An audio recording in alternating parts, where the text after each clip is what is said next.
हो, आज मी भारतीय जनता पार्टी महानगरपालिका नागपूर ज्या निवडणुकीचं बिगुल वाजलेलं आहे, त्यात माझी पण इच्छा आहे की मलाही कुठंतरी जागा मिळाली पाहिजे आणि जनतेचं समाजासाठी तर नेहमीच काम करत असते व जनतेसाठी पण काम करण्याची माझी इच्छा आहे आणि जनतेच्यासाठी काम करण्यासाठी आपल्याकडे काहीतरी पद असणं आवश्यक असते।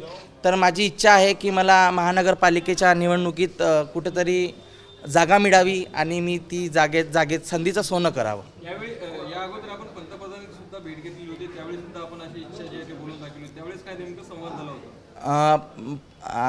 भारताचे पंतप्रधान आदरणीय नरेंद्रजी मोदी साहेब यांना भेटून एक नवीन ऊर्जा निर्माण झाली होती की काम करण्याची संधी कुठंतरी मिळाली आणि त्यांना मिळण्याचं सौभाग्य मिळालं व त्यांना मिळून काहीतरी नवीन ऊर्जा मिळाली आणि काम करण्याची उत्सुकता जागली। आज पक्षश्रेष्ठींसमोर आपण कोणकोणत्या इच्छा व्यक्त केल्या, विशेषतः म्हणजे आपण उमेदवारी तर मागितली, त्यासोबतच नामनिर्देशित उमेदवारी सुद्धा मिळावी अशी सुद्धा इच्छा हो, मी पक्षाच्या जे आमचे वरिष्ठ अधिकारी आहेत त्यांना मी त्यांना एक मागणी पण केली आहे, जर कुठं विचार झाला तर चांगलं होईल, संधीचं सोनं करेल आणि समोरही महानगरपालिकेत ज्या आपल्या कोऑप सीट असते त्याच्यात पण मनोनीत म्हणून जर जागा मिळाली तर चांगलं होईल। पक्षश्रेष्ठींनी काय उत्तर दिलं, काय आश्वासन दिलं?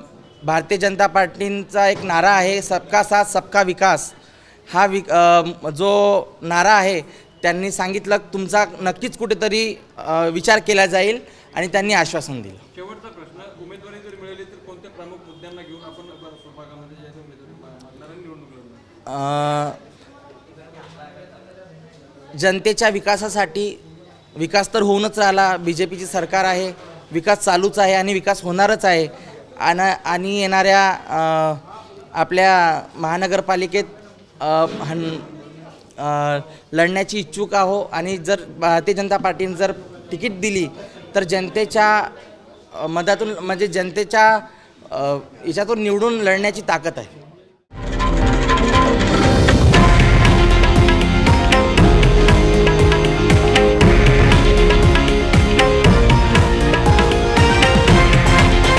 हे आहे देशातील नंबर 1 न्यूज नेटवर्क आणि आपण पाहत आहात TV9 मराठी, एकमेव।